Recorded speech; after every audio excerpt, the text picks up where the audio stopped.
എല്ലാവർക്കും നമസ്കാരം. ഒരു പരമ്പരാഗത കർഷകനെ കുറിച്ചാണ് ഇന്നത്തെ വീഡിയോ.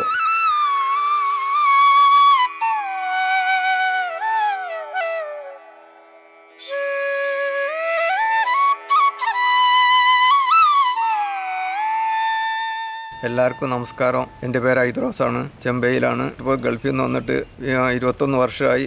ഞാനിപ്പോൾ ഈ കൃഷി മേഖല തന്നെയാണ് ചെയ്യുന്നത്. കുട്ടിക്കാലം തൊട്ടേ കണ്ടുവളർന്ന കാർഷിക പ്രവർത്തനങ്ങളെ കൂടെ ചേർത്തുവെച്ച് മുന്നേറുന്ന കൂരടയിലെ ചെമ്പയിൽ ഹൈദ്രോസ് കുട്ടി. വയസ്സ് 70.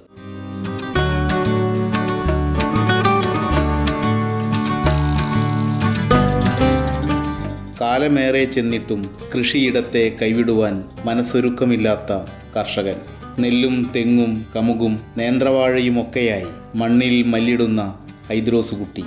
ഓരോ കാർഷിക പ്രവർത്തനങ്ങളിലും മനസ്സ് നിറയുന്ന ആകാംക്ഷ ഇനിയും തുടരുകയാണ്. സ്വന്തമായിട്ട് ഞാൻ തന്നെയാണ് എൻ്റെ കൃഷികൾ ചെയ്യുന്നത്. വാഴയുണ്ട്, കവുങ്ങുണ്ട്, തെങ്ങുണ്ട്, നെല്ലുണ്ടാക്കുന്നുണ്ട്.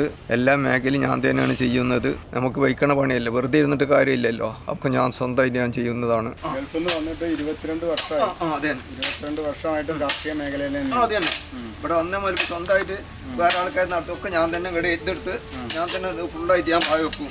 അതിലും ഞാൻ വാഴ ചെയ്യുന്നത്. അതിലും പിന്നെ കൊറോണ പിടിച്ചാലും എന്താണല്ലോ, പിന്നെ ആൾക്ക് വയ്യാതായി. അങ്ങനെ ഇപ്പം 2 തുടങ്ങിയാണ് ഇക്കൊല്ലം.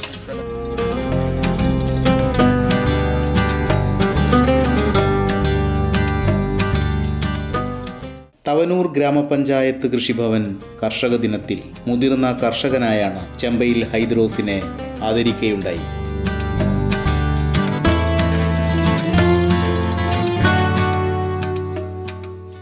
മറ്റൊരു കാർഷിക വിഷയവുമായി അടുത്ത വീഡിയോയിൽ കാണുന്നതുവരെ നന്ദി, നമസ്കാരം.